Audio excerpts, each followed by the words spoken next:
এই পৃথিবীতে বাংলাদেশের সবচাইতে বড় দুশমন ভারত। সবচাইতে বড় দুশমন কে? আমরা ভারতকে দেখিয়ে দেব ইনশাআল্লাহ। জিহাদের প্রেরণা নিয়ে যদি প্রয়োজন হয় বাংলাদেশের যুদ্ধ যদি করা লাগে ভারতের সাথে, আর যুদ্ধ করা লাগবে, রাসূলুল্লাহর ওয়াদা আছে। শেরে বাংলা ফজলুল হক এবং আপনাদের টাঙ্গাইলের মাওলানা ভাসানী দুইজনের কথা দেখেছেন। জাতি যখন বুঝবে যে আমাদের এই প্রতিবেশী নামক এই হায়নারা আমাদের শত্রু, তখন জাতি ঠিক পথে থাকবে। আজকে আমি প্রায় 45 মিনিট একটা টক শো শুনলাম সকালবেলা ফজরের নামাজ পড়ি। ওরা যে ভীতি অবস্থায় আছে, ভীতিপূর্ণ অবস্থায় আছে, ওদের সবচাইতে বড় ভয় না জানি 7 সিস্টার এখন ভেঙে যায় কিনা। ভেঙে যাবে, এটা নবীর ভবিষ্যৎবাণী আছে যে ভারত টুকরা টুকরা হবে গজওয়াতুল হিন্দের মাধ্যমে, আর মুসলমানেরা বিজয় হবে, ওরা সব পরাজিত হবে।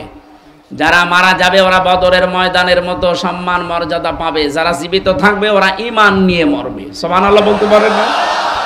এই জন্য আমরা মরলে শহীদ, বাঁচলে গাছি, কোনো ভয় নেই। কিন্তু আপনি তো মরলেই জাহান্নামী। প্রতিবেশী আছেন, প্রতিবেশীর মতো থাকবেন, এমন কিছু করতে যাবেন না নিজের অস্তিত্ব আবার হারিয়ে ফেলেন। ওরা পাকিস্তানের বর্ডারে মার খায়, ওরা চীনের বর্ডারে মার খায়, ওরা নেপালের বর্ডারেও মার খায়, ওরা মায়ানমারের বর্ডারে মার খায়, আর আমাদের নরম পেয়েছে, আমাদের শুধু মারে। অনেকে স্ত্রীর কাছে পেরে দেয় না ঘরে, সেটা এসে চার দোকানে রাগ ঝাড়ে। ওরা ঠিক তাই করে। শেষে যখন আর কিছুই পারে না, তখন পাকিস্তান বর্ডার আর চীন বর্ডার, এইগুলো বর্ডার নিয়ে সিনেমা বানায় বলিউডে। কি আপনি দেখেন ওদের সিনেমাগুলো বর্ডার কেন্দ্রিক এইভাবে বানিয়ে ওইটা আবার হিট করায়, ওইটা দিয়ে আমাদের দেশ থেকে টাকা পয়সা কামাই করে। আমার মনে হয় এই জন্য ওদের সিনেমা জগতও বাদ দেওয়া দরকার। এখন বিশ্বের মানুষের কাছে সিম্পিতি পাওয়ার জন্য অনেকেই মিথ্যা ছড়াচ্ছে। কালকে আমি এসপির সাথে দেখা করেছিলাম কয়েকদিন আগে, উনি বলছিলেন যে মানুষদেরকে সতর্ক করবেন, বিশেষ করে যারা ওই পালিয়ে আছে, এই পালিয়ে থাকা মানুষের কথা শুনে উদ্বুদ্ধ হয়ে কেউ যেন ফেসবুকের স্ট্যাটাস বিশ্বাস করে এই দেশে বিশৃঙ্খলা তৈরি না করে, ফাঁদে পা না দেয়। এটা পুরাটা মিথ্যা। ফেসবুকের 100টার প্রায় 70টা তথ্য মিথ্যা। সুতরাং এই ফেসবুকের তালে পা দিয়ে কেউ এই দেশে বিশৃঙ্খলা সৃষ্টি করার চেষ্টা করবেন না। দেখছেন না এই দেশের মানুষ সব এক হয়ে যাচ্ছে, শুধু ফ্যাসিস্টরা বাদ দিয়ে সব এক হয়ে যাচ্ছে। এখন দল বেদল দেখা দেখির সময় নেই, আমরা সব মজলুম। কথা বলেন না কেন? শুধু ওই 14টা দল বাদ দিয়ে বাকি আমরা যা আছি সবই মজলুম, সে যে দলের লোকই হোক, কম বেশি সবাই মজলুম না? আর মজলুমের কোনো দল নেই, মজলুমের কয় দল? আমাদের ওপর যারা জুলুম করে, নিজেরা জুলুমের শিকার হয়, অন্য জায়গা থেকে মায়ের খায়, ওই মায়ের আমাদের ওপরে তোলে। আমি কথাটা নরম ভাষায় বললাম, কিন্তু এইটাই দেখবেন কালকে প্রচার হবে কি হয়েছে, অথচ কিছুই না। আমাদের শরীর দেখতে পাচ্ছেন, এমনি আমি বাঁচি না। ওরা জেলে এত ভয় পেয়েছে, 3-4 জন কারারক্ষী দিয়ে রাখতো। আরে ভাই, আমি নিজে চলতে পারি না, আপনারা কি করেন? বলে না, সিসি ক্যামেরা দেওয়া আছে, আল্লাহর ওলিরা সব দেখতে পাচ্ছি। এই জন্য আমি যে কথাটা বোঝাতে চাই, কোরআনের কথা বললে আবু জেহেল মার্কা লোকের চেয়ার নড়ে যাওয়ার ভয় আছে, কিন্তু মুহাম্মদ রাসূলুল্লাহর যে চেয়ার ছিল 10 বছর তিনি রাষ্ট্রপতি ছিলেন, ওই চেয়ার কি নড়ে যাওয়ার ভয় ছিল? আপনি সঠিকভাবে আসেন। ফাতিলকা বায়তুহুম খাওয়ায়াতাম বিমা যালামু ইন্না ফি যালিকা লাআয়াতাল লিকাউমি ইয়ালামুন। এটা সূরা নমল 19 নাম্বার পারার 20 নাম্বার পৃষ্ঠা 7 নাম্বার লাইনের 52 নাম্বার আয়াতে আছে, তাফসীরে কাবিরে পাবেন। আল্লাহ পাক বলেন ফাতিলকা বায়তুহুম। ফা শব্দটা আরবি গ্রামারের বালাগাত মান থেকে 19টা অর্থে আসে। এখানে বড় বড় আলেম আছে, তিলকা দেওয়ার আগে ফা দিয়ে আল্লাহ জানিয়েছেন, বাইতুন না দেওয়ার বয়ত বহু বচন দিয়েছেন। আল্লাহ যেন তার কুদরতি আঙ্গুল এইভাবে বাংলার দিকে তাকিয়েছে, এই ঘরগুলোর দিকে তাকান। আগে কথা বুঝে সুবহানাল্লাহ বলেন, দেখেন কি বলি। আল্লাহ পাক বলেন এই যে ঘরগুলো আপনি দেখেন না, এই ঘরগুলো আমি উজাড় গৃহ বানিয়ে দিয়েছি, জনশূন্য করে দিয়েছি। এই ঘরগুলো সার শূন্য বানিয়ে ফেলেছি। পরিত্যক্ত করে দিয়েছি, খাওয়াতান বিমা যালামু, জুলুমের কারণে। এই আয়াতটা যে কত বাস্তব, তার বাস্তব প্রমাণ 2024-এর 5 আগস্ট। আপনি দেখেন না কেন এদেশের জালেমদের ঘর বাড়ি প্রতিষ্ঠান, ওদের অফিস, আল্লাহ সব যেন মনে হচ্ছে মরুভূমি বানিয়ে দিয়েছে। এর প্রমাণ আমার কুষ্টিয়ার হানিফের বাড়ি। উনি 1:30টায় পালিয়েছে, আর বিকাল 5টা বাজতে বাজতে একটা ইট পর্যন্ত মানুষ রাখে নাই, পায়খানা প্যানও খুলিনি, চলে গেছে। কি রাগ ছিল বলেন তো, পায়খানার প্যানও ছাড়েনি মানুষ। যদি ওরে পায় ওই সময় চিরে ফেলতো না। এখন তো টয়লেট হয়ে গেছে বাড়িটা, বিভিন্ন মানুষ যাচ্ছে এদিকে ওদিকে, ওদিকে মুখ করে করে টয়লেট করছে সব। আমার তো মনে হচ্ছে এদেশের জালেমদের প্রতিটি বাড়ি ঠিক এইরকমই অবস্থা। এমনকি দামি বাড়ি যেটা মানুষ যে আবেগে চুমা খেত, ওই বাড়ির অবস্থা দেখেন। পরশুদিনের পেপার, মানুষে দেখছি 8-9 জন করে একাধারে পোশাবে বসেছে, মনে হচ্ছে জামাতবদ্ধ পোশাব চলছে।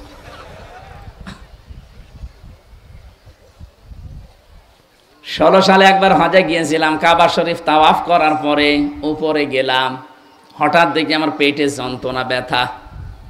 এক পুলিশকে ডাক দিয়ে বললাম, ইয়া সাদেক তাল, এদিকে আসেন, খুব ব্যথা করছে পেটে, এতক্ষণ তো আমার ভালো লাগছিল, এখানে কোনো ফার্মেসি আছে?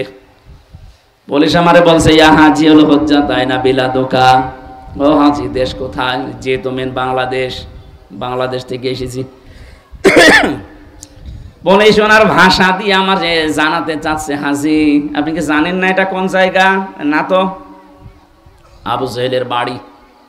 আপনি এখনো পায়খানা না করে দাঁড়িয়ে আছেন, তাড়াতাড়ি করেন। সত্যি কথা, যে কোরআন শরীফ আমার সামনে, পায়খানা করে দেখি আমার পেটের ব্যথা ভালো হয়ে গেছে। আল্লাহ আমাকে জানাতে চায়, হামজা এত টাকা খরচ করে আসলে, আর এই শয়তানের বাড়ি পায়খানা না করে চলে যাবা, তাড়াতাড়ি করো। আমি আল্লাহ পাক দেশের 630টা থানা, 64টা জেলার যতগুলো জালেমের বাড়ি ছিল সব এখন চাটিয়ে টয়লেট বানিয়ে দিচ্ছে। মানুষের পেটে ব্যথা হবে, তাড়াতাড়ি ওখানে যাবে। কথা বলছেন না কেন? আল্লাহ এটা করলেন? এই যে বিমা যালামু, তাদের জুলুমের কারণে।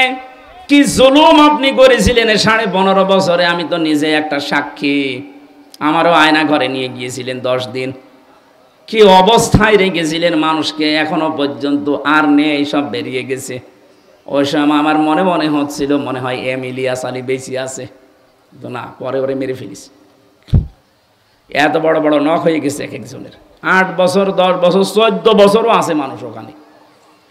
এত বড় বড় নখ হয়ে গেছে, এত বড় বড় চুল দাড়ি গোপ, দেখলে মনে হচ্ছে এই জঙ্গল থেকে বেরিয়ে আসতেছে। মুফতি ফখরুল ভাই আমার সাথে ছিল, উনি আমারে মাঝে মাঝে বলতো, হামজা কি করে তোমার সাথে আমি জানি না, তবে আমার এই পায়ের ভেতরে ভাবে হাত দিয়েছে। আমারে প্রথমে বসিয়ে পায়ের ভেতরে হাত দিয়ে সামনে লোহার যে রড দেওয়া আছে, এই রডের সাথে হাত হ্যান্ডকাপ দিয়ে আটকিয়ে দিয়েছে। আরে ভাই 2 মিনিট 5 মিনিট 10 মিনিট না, বছরের পর বছর এভাবে একটা মানুষ। সকালবেলা কয়েকটা ছোলা দিয়ে যেত, তাও পচা, হালকা পচা। দুপুর বেলা 1 মুঠ ভাত দিয়েছে, মনে হচ্ছে কেউ মাখিয়ে দিয়েছে। এই অবস্থায় একটা মানুষ কতক্ষণ, 1.5 মিনিট 2 মিনিট সময় দেয় টয়লেট করার জন্য 24 ঘন্টার ভেতরে।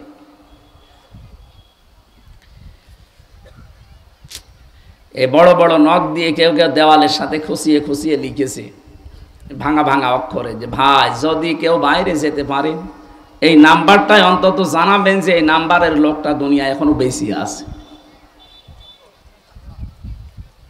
আপনি টের পাচ্ছেন? শুধু মুখের কথা, এটা বাস্তবে কত কঠিন এটা। আমি 10 দিনেই আমার জীবন অর্ধেক শেষ হয়ে গেছে। আর যারা 14 বছর পড়ে আছে, একজন 10 বছর 8 বছর পড়ে আছে, অথচ মাথার উপর দিয়ে গাড়ি ঘোড়া চলছে, মানুষজন হাঁটতে, হালকা হালকা শব্দ পাওয়া যেত, কিন্তু বলার তো কিছু নেই, আমার আওয়াজ তো উপরে পৌঁছাবে না। এই অবস্থার সৃষ্টি করলেন, এত বড় জুলুম, আর আল্লাহ আপনার ওই জুলুমের জায়গাগুলো এখন ওইভাবেই রাখবে। এই জন্য আল্লাহ খবিয়াতান দিয়েছেন, একেবারে উজাড় গৃহ বানিয়ে দেব, জনশূন্য করে দেব, পরিত্যক্ত বানাবো। ঠিক আল্লাহ তাই বানিয়েছে। বলেন, প্রশাসনের যতগুলো মানুষ জেলখানার ভেতরে, বিশেষ করে বিডিআর 900-র উপরে আমি পেয়েছি, তাদের চোখের পানি, তাদের যে আর্তনাদ, দীর্ঘশ্বাস, তাহাজ্জুদ পড়তে ওঠার পরে দেখতাম বলে একটা টান দিত। একটা বিডিআর মুরব্বী মানুষ, আর 1 মাস পরে লোকটার চাকরি শেষ, রিটায়ার্ড হয়ে যাবে। সারাটা জীবন দেশের জন্য সব করে গেল, এত কষ্ট করে প্রশাসনের প্রত্যেকটা বিভাগে, সে বিডিআর বলেন, আর্মি বলেন, আর পুলিশ বলেন, এদের যে কষ্ট, 24 ঘন্টায় ওদের ডিউটি, দেশের জন্য সারাটা জীবন দিয়ে গেল, আর শেষে 1 মাস পরে রিটায়ার্ড হয়ে একটু বউ ছেলে মেয়ে নিয়ে বাড়ি থাকবে না, এই মিথ্যাটা মামলা একটা দিয়ে এই যে 14 বছর তারে আটকিয়ে রেখেছে। আমারে মাঝে মাঝে বলতো, হামজা ভাই, আমারে যদি সরকার শাস্তিও দিয়ে দিত, তাও 7 বছরের বেশি দিতে পারে না, অথচ আজ 14 বছর পড়ে আছে, আমার কোনো জামিন নেই, আমার ছেলে মেয়ে বউ সব শেষ। তাহাজ্জুদ পড়তে রাতের বেলা ওঠার পরে দেখতাম দীর্ঘ শ্বাস দিচ্ছে। আমার মনে হয় এটা আরো শেষে ধাক্কা খেয়েছে। এই জালেমের পতন তো এমনি হয়নি, হাজারো মানুষের দীর্ঘ শ্বাস ওর এই ক্ষমতার সাথে লেগে আছে।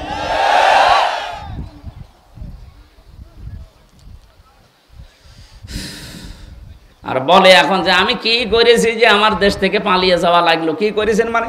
আপনি আসেন, আপনাকে দেখাচ্ছি। ওরা নিজেরা বলতো এই পুকুরের ভেতরে বহু মানুষের হাড় গোড় আছে, শুধু কারেন্ট শট দিয়ে মাছের খাবার বানিয়ে দিয়েছি।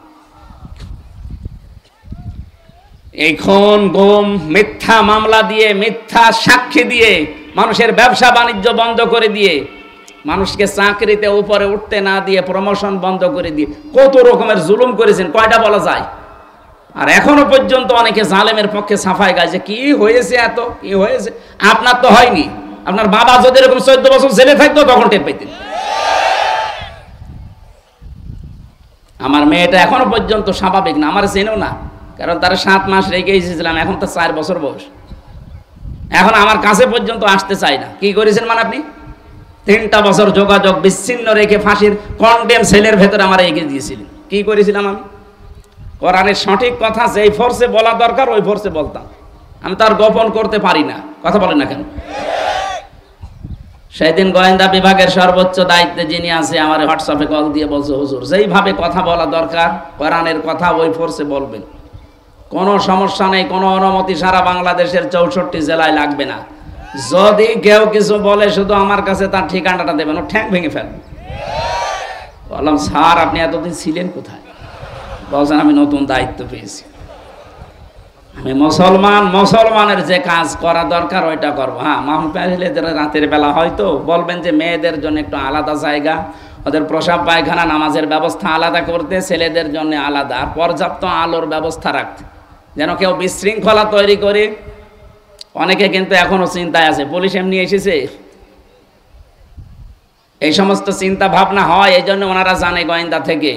আমি আশা করছি এটা রেকর্ড হচ্ছে, সারা বাংলাদেশে কালকে যাবে।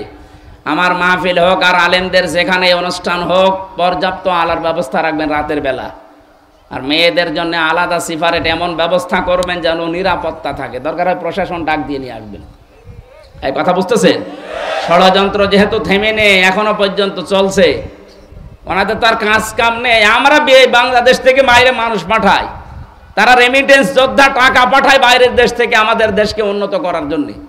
আর 2 বোন বসে আছে, কেউ স্বামীর বাড়ি, কেউ দুলাভাইয়ের বাড়ি, একটা টাকা আজ 3 মাসে পাঠায়নি। পাঠিয়েছে, একটা টাকাও দেয়নি। তাই আপনি কি করছেন 2 বোন মিলে ওখানে বসে বসে? আপনি নিজেই বলছিলেন আমাদের স্বামী স্ত্রীর সম্পর্ক, তাহলে একজন স্বামীর বাড়ি, একজন দুলাভাইয়ের বাড়ি। পকেট তো মারা যায়, স্বামীর পকেট মারা জায়েজ নেই? আছে, যদি টাকা দিতে না চায়। মেয়েরা আমার এই ফতোয়া শুনে কালকে থেকে শুরু করি না, স্বামী যদি দিতে না চায় তাহলে পকেট মারা জায়েজ আছে। তো ওনাদের তো দিতে চাচ্ছে না, তো 2 জন মিলিয়ে যদি অন্তত 3 মাস 5 দিন হয়ে গেল পকেট মারতো, কত টাকা আমরা পেতাম বলেন তো? একটা টাকাও দিচ্ছে না। আর বসে বসে ষড়যন্ত্র ছড়াচ্ছে, নিজেই মোবাইল করে একজনের কাছে, নিজে রেকর্ড করে, নিজে এডিটিং করে, নিজেই ছেড়ে মানুষের ভেতরে আতঙ্ক তৈরি করে। এটা এখন সব জায়গায় প্রকাশ হয়ে গেছে যে নিজে নিজে এগুলো করছে মানুষকে আতঙ্ক সৃষ্টির জন্য। কেউ বিশ্বাস করবেন না, এদেশে কিচ্ছু হয়নি। এদেশে যে যা আছে, জন্ম যে নিয়েছে সে দেশের বৈধ নাগরিক। কথা বলেন। এজন্য কোন বিশৃঙ্খলায় উস্কানিতে পা দেওয়া যাবে না, খুব সতর্ক থাকা লাগবে। কোরআনে কারীম শুনতে আসলে, এই আয়াতের পরের যে শব্দটা, এটা বলার জন্য আমি বলেছিলাম আল্লাহ কেন তাদের বাড়ি ঘরগুলো আজ পরিত্যক্ত করে দিলেন।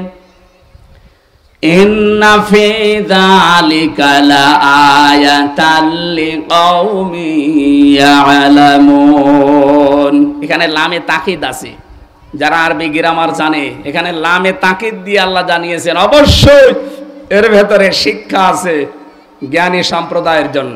কি শিক্ষা? 15.5 বছরে টপ টু বটন সব জায়গায় ওদের শিকড় ওরা তৈরি করে নিয়েছিল, কিন্তু জুলুম করার কারণে দেখেন হে নবী আমি কি করেছি, ওদের বাড়ি ঘর পর্যন্ত এখন টয়লেট বানিয়ে দিয়েছি, ওজার গৃহ হয়ে গেছে। সুতরাং আগামীতে কেউ যদি ক্ষমতার চেয়ারে বসে আর যদি সে জালেম হয়, তার বাড়ি ঘরে এরকম ওজার গৃহ বানিয়ে দেব। এই জন্য যারা লাফাচ্ছেন যে তাড়াতাড়ি দেন, তাড়াতাড়ি দেব, কিন্তু জুলুম করবেন না। জুলুম করলে মনে রাখবেন আপনার শিকড় কেটে দেবে আল্লাহ নিজে। ফাকতিআ দাবিরুল কওমিল্লাযিনা যালামু। জালেমদের শিকড় কেটে দেয় কে? আমরা যেন জালেম হয়ে না যাই। আল্লাহ আমাদের হেফাজত করুন। নবীজির কণ্ঠে কোরআন শুনে জেনেরা দুইটা সিদ্ধান্ত নিয়েছিল। এক নম্বরে ইয়াহদি ইলার রশদি ফামান্না বি ওয়ালান নুশরিকা বিরাব্বিনা আহাদা। জিনেরা বলেছে আমরা এমন কোরআন শুনেছি, কোরআন আমাদেরকে ঈমান আনলাম আমরা, আর কোরআনে কারীম আমাদেরকে হেদায়েতের পথ বলে দিয়েছে, কোনোদিন আমরা আল্লাহর সাথে কাউকে শরীক করব না। বাংলার মুসলমানের এখানে 3টা বিষয়। এক নম্বরে আমরা এমন কোরআন শুনেছি আমাদেরকে হেদায়েতের পথ কোরআন বলে দিয়েছে। তাই কোরআন শুনলে হেদায়েতের পথ বলে দেয়। কথা বলেন ঠিক কিনা? তো শুনতে হবে মন দিয়ে। 2 নম্বরে আমান্না বি, আমরা ঈমান আনলাম। এরপরে ঈমান আমরা এমন ভাবে এনেছি জীবনে আর কোনোদিন ওই আল্লাহর সাথে ঈমানের ভেতরে শরীক করব না। আবাহমান কাল থেকে আমরা কোরআনে কারীম শুনছি, পথ তো পাই না, ঈমানও সঠিকভাবে আমাদের আনা হয় না, কারণ আমাদের ঈমানে শিরিক আছে না নেই? আরো জোরে বলেন। বাংলাদেশে একটা সূক্ষ্ম শিরিক এইটা। এদিকে তাকান। আল্লাহ যেটা পারে ওইটা অন্য কেউ পারে, এই বিশ্বাস করার নাম শিরিক। আর শিরিক যারা করে তারা মুশরিক। এটা ক্লাস চলছে, জবাব দেন তো ঠিক আছে কিনা? আল্লাহ যেটা পারে ওইটা অন্য কেউ পারে, বিশ্বাস করার নাম শিরিক। যারা করে তারা বলেন। সন্তান দিতে পারে কে? এটা কোনো বাবা পারে, কোনো দরগা পারে, কোনো পীর সাহেব পারে? এই বিশ্বাস যারা মেয়েরা করে, আপনি শিরিক করছেন। আর শিরিক করলে আপনি মুশরিক।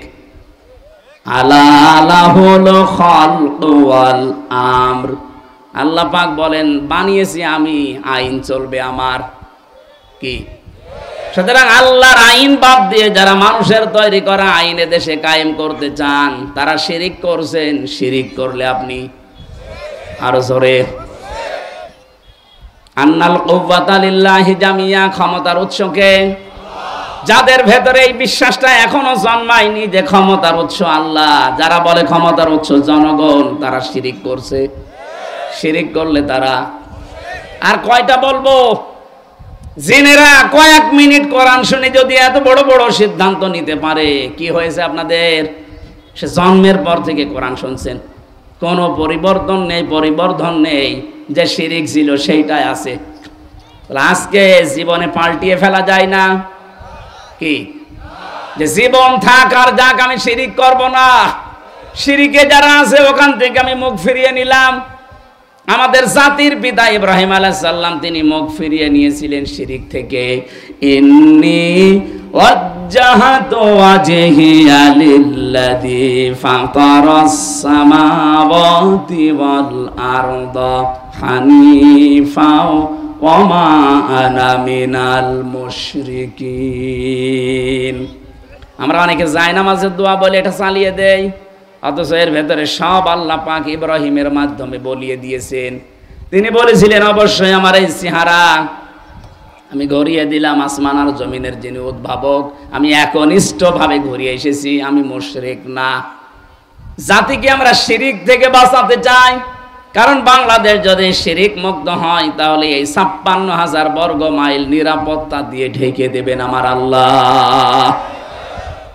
আপনি কাবা শরীফের দিকে একটু তাকান, অমাং দাখালাহু কানা আমিনা। কাবার চত্বরে যারা যায় তাদের নিরাপত্তা দেয় কে? কোনো খুনের ভয় নেই ওখানে, কোনো চুরির ভয় নেই, কোনো ছিনতাইয়ের ভয় নেই, ডাকাতির ভয় নেই, কিছু হারিয়ে যাবে সেই ভয় নেই কাবার চত্বরে। আল্লাহ বলেন পুরাটা জায়গা আমি একেবারে নিরাপত্তা দিয়ে দিয়েছি। আমার প্রশ্ন, বাংলাদেশ কি কাবা শরীফ? কথা বলে না কেন? এটা ৬,০০০ কিলোমিটার দূরে কাবা থেকে, তাহলে ৫৬,০০০ বর্গ মাইল এখন নিরাপত্তা দিয়ে ঢাকা লাগবে না? এত চাদর পাবেন কোথায়? কিছু কিছু ময়দানে মানুষের দিকে তাকালে, সেদিন আমার বাবাকে নিয়ে গিয়েছিলাম ঝিনাইদহ, এত মানুষ হয়েছে কয়েক লাখ। আমার বাবা তো গ্রাম্য মানুষ, বলছে এত মানুষের বালিশ পাবে কোথায়? গ্রাম্য মানুষ আমারে বলছে, হামজা এত মানুষ, এত নারী, এত পুরুষ, বালিশ পাবে কোথায়? আমার তো ঠিক ওইটাই মনে হচ্ছে। ৫৬,০০০ বর্গ মাইল নিরাপত্তার চাদর দিয়ে আপনি ঢাকবেন, এত চাদর পাবেন কোথায়? সূরা আনাম ৪৪ কি ৮২ নাম্বার আয়াতে আল্লাহ দলিলটা দিয়েছেন। আপনারা আছেন তো নাকি শেষ করে দেব? না না, এখন শেষ হবে না।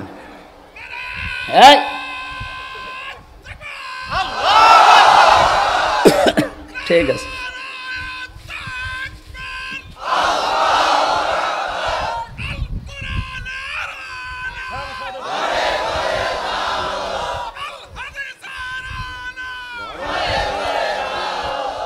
ঠিক আছে ভাই, এখন আর লাগবে না, থাক। বাংলাদেশকে যদি নিরাপত্তা দিতে হয়, সূরা আনামের ৮২ নাম্বার আয়াতটা এদেশে এখন কাজে লাগাতে হবে। আল্লাযীনা আমানু ওয়া লাম ইয়ালবিসু ঈমানাহুম বিযুলমিন উলাইকা লাহুমুল আমন, ইলা আখির আয়া। আল্লাহ পাক বলেন, যারা ঈমান আনবে, ঈমান আনার পরে ওই ঈমানের সাথে যারা শিরিককে মিশ্রণ ঘটাবে না, এখানে জুলুম মানে শিরিক, যাদের ঈমানের সাথে শিরিক মিশ্রণ হবে না, ওই জাতিকে আমি আল্লাহ নিরাপত্তা দিয়ে দেব। এজন্য নামটা উনি নিয়েছে সালাম। সালাম মানে শান্তি, সালাম মানে কি? শান্তি। যদি সত্যি আমরা পেতে চাই, ব্যক্তি থেকে শুরু করে একেবারে আন্তর্জাতিক জীবন পর্যন্ত, আল্লাহ পাকের সাথে কোনোদিন শিরিক করা যাবে না। এজন্য 1 থেকে মাস্টার্স পর্যন্ত আমাদের সিলেবাসগুলো এমনভাবে সাজানো দরকার যেন শিরিক না থাকে। এই 15.5 বছরে বললাম না 15টা কাজ করেছিল, এটা একটা। শিক্ষা ব্যবস্থায় এমন সূক্ষ্মভাবে তারা শিরিক ঢুকিয়েছে, আগামী প্রজন্ম নাস্তিক হতে বাধ্য হতো। কথা বলছেন? আল্লাহ আমাদের হাতে ধরে বাঁচিয়ে দিয়েছেন, এখন যেন আমরা ভুল না করি। এবার যদি ভুল করেন 50 বছর পিছিয়ে যাবেন। এজন্য যারা দায়িত্বে আছে আহ্বান জানাচ্ছি, 96% মুসলমানের দেশে শিক্ষা ব্যবস্থাকে এমন ভাবে সাজাতে হবে 1 থেকে মাস্টার্স পর্যন্ত যেন শিরিকের তাল বসাও না থাকে। এজন্য উলাইকা দিয়েছেন, উলাইকা আল্লাহ যেন এভাবে দেখাচ্ছেন, উলাইকা লাহুমুল আমন। এই টাঙ্গাইলের ঘাটাইলের মানুষগুলো এরাই নিরাপত্তার হকদার। তাহলে আমরা যদি ঈমানের পাশাপাশি শিরিক মুক্ত হতে পারি, দেশে নিরাপত্তা দেওয়ার গ্যারান্টি দিচ্ছেন কে? এজন্য যাদের এই বিশ্বাস আছে ক্ষমতায় দিতে পারে জনগণ, এক্ষুনি পাল্টান। ক্ষমতায় দিতে পারে কে? বাংলাদেশ জামাত ইসলামী এইটা বিশ্বাস করতো না যে ক্ষমতায় জনগণ দিতে পারে, বিশ্বাস করতো আল্লাহ ক্ষমতা দেওয়ার মালিক। এজন্য জালেমরা তাদের নিবন্ধন পর্যন্ত বাতিল করে দিয়েছিল। যেই দিন বাতিল করে দিয়েছে, যেহেতু আল্লাহর অস্তিত্বে হাত দিয়েছে, আল্লাহ 5 দিনের ভেতরে তাদের নিষিদ্ধ করে দিয়েছে। এজন্য এমন কোন কাজ করবেন না নিজের পায়ে আবার নিজে কোড়াল মারা লাগে। তাহলে আমরা যারা জিনদের কথা শুনলাম, তারা কত বড় বড় সিদ্ধান্ত নিয়েছে কয়েক মিনিট কোরআন শুনে। আজকে আমরা কোরআনে কারিম থেকে যা শুনবো, সিদ্ধান্ত এরকম নেওয়া যায় না। সূরা তাওবার 119 নম্বর আয়াতটা পড়েছি। এখানে 17টা পয়েন্ট আছে। কয়টা? আপনারা মনে হয় চলে যাবেন নাকি? আল্লাহ রাব্বুল আলামিন বলেন, কি বলেন? আপনি শোনার পরে জিনদের মতো কঠিন সিদ্ধান্ত নিয়ে যাবেন। ইয়া আইয়ুহাল্লাযীনা আমানু, ওহে যারা ঈমানের দাবি করো তাদেরকে বলছি, ইত্তাকুল্লাহ, আমি আল্লাহকে ভয় করো। কে বলছে? এই শব্দটা এত বেশি পরিচিত, তাকওয়া, আল্লাহর ভয়টা। এখন যদি পুলিশ ভাইকেও জিজ্ঞাসা করেন, হিন্দু যদি হয়, বলেন তো তাকওয়া কি? বলবে আল্লাহর ভয়। অথচ তাকওয়া মানে শুধু কি আল্লাহর ভয়? বলেন না। তাকওয়া শব্দের আধুনিক ব্যাখ্যা হচ্ছে আল্লাহর নিষিদ্ধ কাজগুলো ঘৃণা করে ছেড়ে দেওয়ার নাম তাকওয়া। কথা বলেন এখানে। টয়লেট দেখলে যাবে মানুষ ঘৃণা করে, আল্লাহর নিষিদ্ধ কাজ যেখানে যেটা পাবেন ওইটা দেখার সঙ্গে সঙ্গে পায়খানার মতো ঘৃণা করে চলে আসবেন। এই যে উলঙ্গ নাচ যারা দেখেন, অর্ধ উলঙ্গ নাচ দেখেন, এগুলো কি আল্লাহর নিষিদ্ধ কাজ না? বলেন বলেন। মা যাহারা মিনহা ওয়া মা বাতান, প্রকাশ্যে হোক আর গোপনে হোক, অশ্লীল কোন কাজের ধারে কাছে যাওয়া। আরো জোরে বলেন। সুতরাং মোবাইলে যাদের এরকম দৃশ্য আছে, যে দৃশ্যগুলো নিজে দেখলে ভালো লাগে, অন্য কেউ দেখলে লজ্জা পান, এই মুহূর্তে ওইটা তাহলে ঘৃণা করে ডিলিট করে দেওয়া লাগবে। কারা কারা করবেন হাত তোলেন তো। কি আছে আপনার মোবাইলে দেখি? দেন দেন। কি একটা মোবাইলে? Button mobile. আহা, না না, আমি হাসির জন্য বলি না। যাদের কাছে যে নিষিদ্ধ জিনিস আছে, এই মুহূর্ত থেকে ওইটা ঘৃণা করে ছেড়ে দেবেন, ডিলিট করে দেবেন। 14 জন মহিলা বাদ দিয়ে বাকি পৃথিবীর যত মহিলা আছে, কারো দিকে আপনি লোলুপ দৃষ্টিতে তাকাতে পারবেন না। বলেন। সুতরাং এখানে যারা এসেছেই হোক, আপনার 2টা ঔষধ এখন গ্রহণ করা লাগবে। সূরা নূরের 30 নম্বর আয়াত। চক্ষু নিম্নগামী করা লাগবে। 14 জন মহিলার দিকে তাকাতে পারবেন। নিজের মা, নিজের বোন, নিজের মেয়ে, নিজের ফুফু, নিজের খালা, নিজের পুত্রবধূ, এরকম কয়জন? বলেন না কেন? এই 14 জন মহিলা বাদ দিয়ে বাকি দুনিয়ায় যা আছে ওদের দিকে তাকানো যাবে না, চক্ষু নিম্নগামী করা লাগবে। 2 নম্বরে নিজের লজ্জা স্থান হেফাজত করা লাগবে। কি কথা বুঝতেছেন? এই 2টা কাজ যদি কেউ করতে পারে, এই 2টা ঔষধ 15 দিন একটু ব্যবহার করে দেখেন, জীবনে আপনাকে আল্লাহ পরিবর্তন করে দেবে একা একাই। অনেকের নিজের স্ত্রীর প্রতি কোনো আকর্ষণ নেই, বাইরের মেয়ে লোক দেখলে মনে হয় যে ও পাগলা ঘোড়ার মতো হয়ে গেছে। বলেন সুবহানাল্লাহ, নাউযুবিল্লাহ। এটা দেশে চলছে না? পরকীয়া প্রেমের মামলা নিতে নিতে থানার ওসি পর্যন্ত শেষ হয়ে গেল। এগুলো কেন হয়? এটা বন্ধ করার জন্য কোরআনে কারিমের ঔষধ আমাদেরকে নেওয়া লাগবে। হুন্না লিবাসুল লাকুম ওয়া আনতুম লিবাসুল লাহুন্না। এই ঔষধ কার? বলেন। আল্লাহ রাব্বুল আলামিন বলেন, নারী হবে পুরুষের পোশাক, পুরুষ হবে নারীর পোশাক। আর স্বামী স্ত্রী পুরুষের নারীর যে পোশাকের দরকারে পোশাক আমরা একে অন্যের জন্য হতে পারি না। এই জন্যই পরকীয়া প্রেম, তালাক, মনোমালিন্য, সংসার ভাঙা বেড়ে চলেছে। পোশাকের অনেকগুলো কাজ আছে। 1 নম্বরে পোশাক মানুষের লজ্জা স্থান ঢেকে রাখে। কথা বলেন না কেন? আল্লাহ পাক বলেন, নারী পুরুষ যারা স্বামী স্ত্রী আছে তারা তো পোশাকের মতো আচরণ করবে একে অন্যের সাথে, একে অন্যের লজ্জা স্থানকে ঢেকে রাখবে। তার মানে লজ্জা যেন বাইরে প্রকাশ না পায়, সেই কাজ তারা নিজেদের ভেতরে করবে, বাইরে থেকে পবিত্র রাখবে। একজন স্বামী যদি সত্যি তার স্ত্রীর কাছ থেকে রেসপন্স পায়, তার কাছ থেকে যেটা পাওয়া দরকার এগুলো পায়, আমার যতটুকু ধারণা বাংলাদেশের পুরুষের যা অবস্থা, এদের দ্বিতীয় বিয়ে করা জীবনও পারবে না। নিজের স্ত্রীর কাছ থেকে ওগুলো পায় না, তখন বাধ্য হয়ে অন্য জায়গায় লাইন করে। এটা একটু জোরে বলা যাচ্ছে না? আরো জোরে বলেন, ওরা শুনুক। নেককার মেয়েদের 4টা কাজ। ইদা নাজারা ইলাইহা সাররাতুহু, নবীজি বলেন নেককার মহিলা তো ওইটা যার দিকে তার স্বামী বাইরে থেকে এসে তাকাবে আর স্বামীকে আনন্দ দেবে, অভ্যর্থনা জানাবে। যত ঝামেলা আছে পরে, আগে এই কাজটা করি নেই না, এগুলো বাদ দিয়ে আগে যত রকমের মাসলা মাসালা আগে দিয়ে নেই। এমনি ওর মাথা গরম হয়েছে কর্মজীবনে। সারাদিন এই যে পুলিশ যারা ট্রাফিক মোড়ে দায়িত্বে আছে, ভাই এর কানে ওর কানে কথা শুনতে শুনতে 8-10 ঘন্টা ডিউটি, জীবন শেষ। বাড়ি এসে যদি বলেন নুন নেই, কিসের ডিউটি করো তুমি? আমার মনে হয় যে সারাদিন বিভিন্ন মানুষকে লাঠি দেখিয়েছে, ওইটা আবার দেখাবে না, স্ত্রীর পিঠে পড়বে। কেন ওটা আর এক সময় বলা যায় না? প্রথম কাজ নেককার নারী শুধু নামাজ পড়া, রোজা রাখা আর কারো বোরকা পরা না। নেককার মহিলা ওইটা যে প্রথমেই তার স্বামী বাড়িতে আসলে তাকে অভ্যর্থনা জানাবে। এই ছোট কাজ মনে করে এই আর কি, এইটার জন্যই তো লাইন করে। এক কথা বলেন না কেন? নবীজি ভালো করে জানেন যে পুরুষের দুর্বলতা কোথায়। এত বড় ক্লান্ত শ্রান্ত পরিশ্রান্ত শরীর নিয়ে বাড়িতে এসে আপনার স্ত্রীর মুখের দিকে তাকিয়ে আপনার অর্ধেক ক্লান্তি কমে যাওয়ার কথা, আরো বাংলা 5-এর মতো করে আছে, ক্লান্তি আরো বেড়ে যায় না। পোশাকের কাজ আপনি পারছেন না, আপনার কারণে যদি ও লাইন করে অন্য জায়গায় কোনো গোনা করে, শুধু তার একাই গোনা হবে তা না, আপনাকে তো আল্লাহ জিনিস দিয়েছিল। একটা মানুষ যে পরকীয়া প্রেম করে কোন কারণে করবে? যার কাছে করছে তার কাছে কি জিনিসপত্র বেশি আছে? যা আছে আপনার স্ত্রীর কাছে আল্লাহ তাই দিয়েছে। এই কথা বলেন না কেন?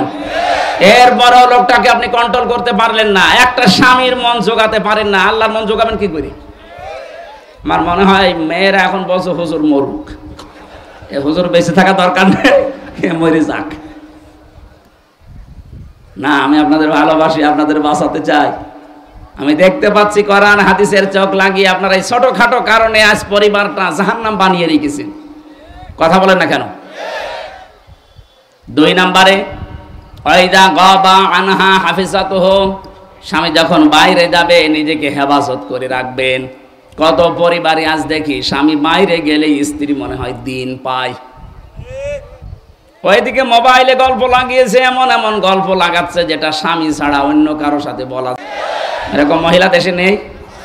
ও কি করবে? নামাজ পড়ে আর কালো বোরকা পরে কি করবে? হাফিজত দিয়েছে। স্বামী বাইরে গেলে আপনাকে হেফাজতের দায়িত্ব নেওয়া লাগবে। আপনার সন্তান, আপনার স্বামীর সম্পদ, আপনার নিজের শরীর, সতীত্ব, সম্ভ্রম না, এগুলো আরো আল্লাহ রাস্তায় বিলিয়ে দিচ্ছে। অতএব আলা দীনি যাওজাতিহা, 3 নাম্বার গুণ ওইটা। আপনার স্বামী যদি দিনের কাজ করে, মানবতার জন্য কাজ করে, স্বামী যতক্ষণ বাইরে থাকবে আপনি স্বামীকে আরো সাহায্য করবেন, উদ্বুদ্ধ করবেন, ছাড় দেবেন না, আরো উল্টাপাল্টা কথা বলে। এক কথা বলে না কেন? এরকম মহিলা দেশে আছে না? স্বামী যদি মানবতার জন্য কাজ করে আপনি উদ্বুদ্ধ করবেন, যা একটা জিনিস পেয়েছি। 4 নম্বরে স্বামী যদি জায়েজ কোনো হুকুম করে, জীবন থাকতে আপনাকে মানা লাগবে। স্বামী জায়েজ, তার পছন্দ, তার কাছে মনোনীত যে বিয়ের পরে আমার মা বাবা আমার সাথে থাকবে, অথচ অনেক স্ত্রী এটা চায় না। এটা গ্রাম অঞ্চলে এটা আমি জানি না, কিন্তু শহর এলাকায় 100 জনের 80টা। এই কথা বলছে না কেন? দেখতে শুনতে অনেক কিছু আছে, কিন্তু এইটা ওর মনে মেনে নেয় না। বুড়ো বুড়ি আমার সাথে থাকবে। আরে বেটা, এত কষ্ট করে 25 বছর 30 বছর পর্যন্ত এর পেছনে শ্রম দিয়েছে ওই মা বাবা, আর এখন তাকে আলাদা করে দেয়, বৃদ্ধাশ্রমে দিয়ে দেয়। এটা মানুষ? এটা করে ওর স্ত্রীর পামে পড়ি, ওর স্ত্রীর কথা শুনিয়ে এই কাজ করে অনেক সন্তান। সেদিন আমি কিশোরগঞ্জ থানা নীলফামারী গিয়েছিলাম, ওখানে একটা বৃদ্ধাশ্রম দেখার জন্য।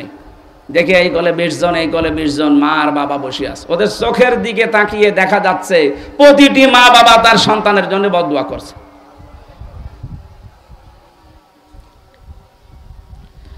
সম্মানিত ভাইরা, সম্মানিত মা বোনেরা, না হচ্ছে না আমাদের।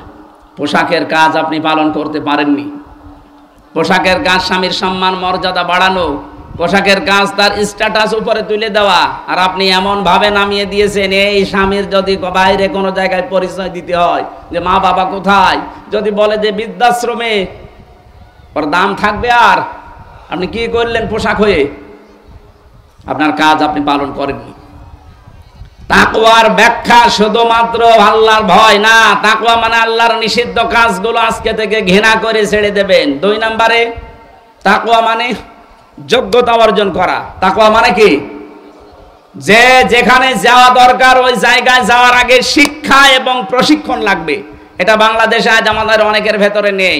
আন্দাজে বিশাল জব্বা গায়ে দিয়ে পাগড়ি মাথায় দিয়ে বসে আছে। আরে ভাই, আপনাকে তাকওয়া অর্জন করা লাগবে। তাকওয়া মানে যোগ্য, তাকওয়া মানে কি? সুতরাং আমরা যে যেখানে যেতে চাই আগে ওই বিষয়ের শিক্ষা এবং প্রশিক্ষণ লাগবে। আর শিক্ষা কোরআনের চাইতে উত্তম শিক্ষা দুনিয়ায় আছে? আছে। এজন্য আশা করব আমাদের শিক্ষার মান উন্নয়ন করা দরকার আল্লাহর কোরআন দিয়ে।